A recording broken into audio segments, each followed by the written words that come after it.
भिडियोटी देखा पूर्व आम चैनल टी को सब्सक्राइब करूँ। यहाँ हूँ भुवनेश्वर एम्स हॉस्पिटल जोटिकी आपण मैंने मागणार चिकित्सित हो पारे। एम्स हॉस्पिटल भीतर को जावाई यहाँ हूँ प्रवेश द्वार एवं ये आपण मानकर जो ब्लड टेस्ट रिपोर्ट ये पाइपर। यहाँ हूँ लिफ्ट जोटिकी आपण मैंने ऊपर को जा आसपा सुविधा होती। आपण मान सुविधा सरकार तरफ यहाँ एक उत्कृष्ट प्रोजेक्ट। ये आपण मानक चिकित्सा मागणार करें। जदि आपण मानकर बीपीएल कार्ड किंबा रेशन कार्ड थाए ताहले सबु टेस्ट आपण मानकर मागणार करा जिवो। एठी एक्सरे पाई आपण माने 30 टंका देवा पई पड़िबो।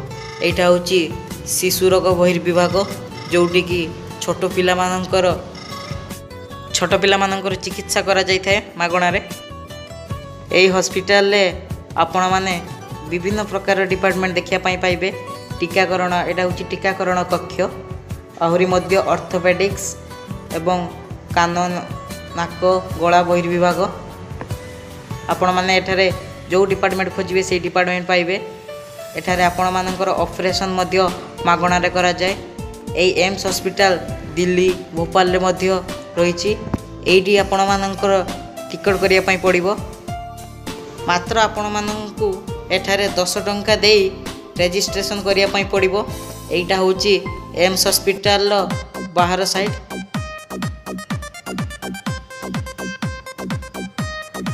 एइठी आपण माने छिड़ाई टिकेट करिवे एवं तापर आपण जो डिपार्टमेंट को जे पई चाहिए एठी सेही डिपार्टमेंट टिकट करिवे एवं भीतर जिवे। एठी आपण मानकु सबुआडे लाइन देवा पई पड़िबो।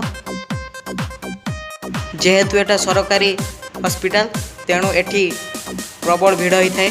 से जोटी आपण जावाई पड़े लाइन देवाई पड़ी था। कारण एठी ओडिशा रु एवं ओडिशा बाहरु मध्य रोगी माने चिकित्सा सेवा को आसी थांती। तेणु आपण माने एठारे शांति श्रृंखला रक्षा करिवे एवं आराम रे डॉक्टर पाखु जाई चिकित्सित हेबे। केंद्र सरकारंकर भरोसा योग्य एम्स हॉस्पिटल ले आमर छात्र छात्री जो मेडिकल छात्र छात्री अच्छा से रही पाठ पढ़ुंट। एठारे सेमानंकर पई हॉस्टेल सुविधा मध्य रही। जहा एम्स हॉस्पिटल पई आम सारा ओडिशावासी गर्वित होगा दरकार।